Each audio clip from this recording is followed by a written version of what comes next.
the kids are different. Okay. They want the same goals. They want to win.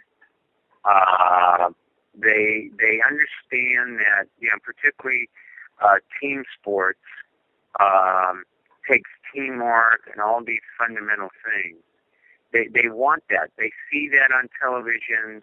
They in pros, colleges, all the media. They want that, but it's harder to lead them.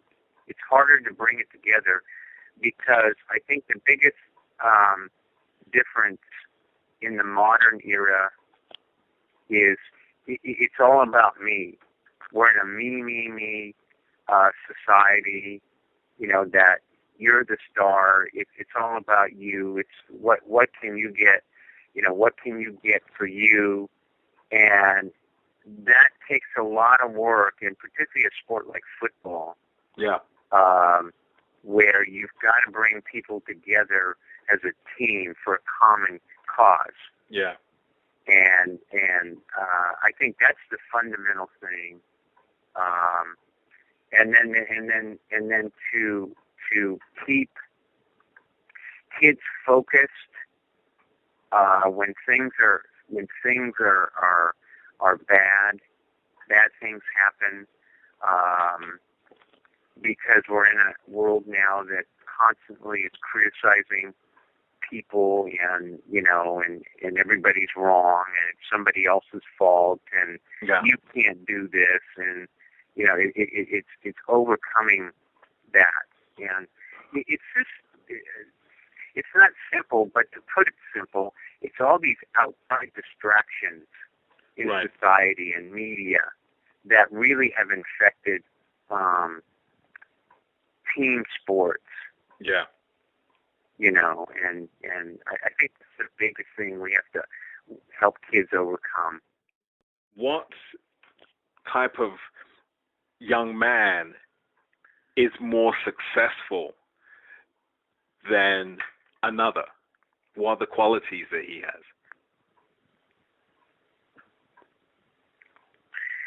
Well, talent helps. Yeah. But if everything being equal, the real simple things that have always been there: hard work. Yeah. Hard work always gets results. Okay. Just work hard, do the right things. Real fundamental stuff that have always been there. It still holds true today. Yeah. It doesn't matter, whether you're a team guy, a me guy, whatever. Hard work, lots of effort, will get good results. Yeah. And,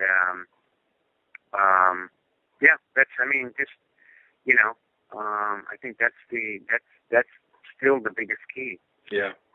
Because, I'm fortunate to have been around you, and the schools when you've been coaching, and I've seen some of those players that you're talking about, those players that work really hard, they'll sweat blood, but yet you have the other young man who is 6'3", he weighs, he's got good frame, has all the natural ability, but is not willing to work hard, and I think that's a huge shame. Right, and that's funny. I've talked with coaches about that, and coaches. It's always neat for me to talk with coaches who are older than me, who and they say, well, it's always been that way, where you've had the talented kid who could just be phenomenal and then didn't want to work. It's always been there. I think I agree with that, but I think there's more of that today. Right. Because we've got so many distractions. There's so many other factors. Yeah. And that influence. And I think there's just more kids that have talent that, that don't give it their all. Yeah. And, it's I think that's it. I think it's still, like older coaches say, a lot of things are the same, but yet there's just more of, kids that have an attitude, or they question things, or they have talent, but that don't use it. The difficult athlete to coach. There's just more of that in today's society.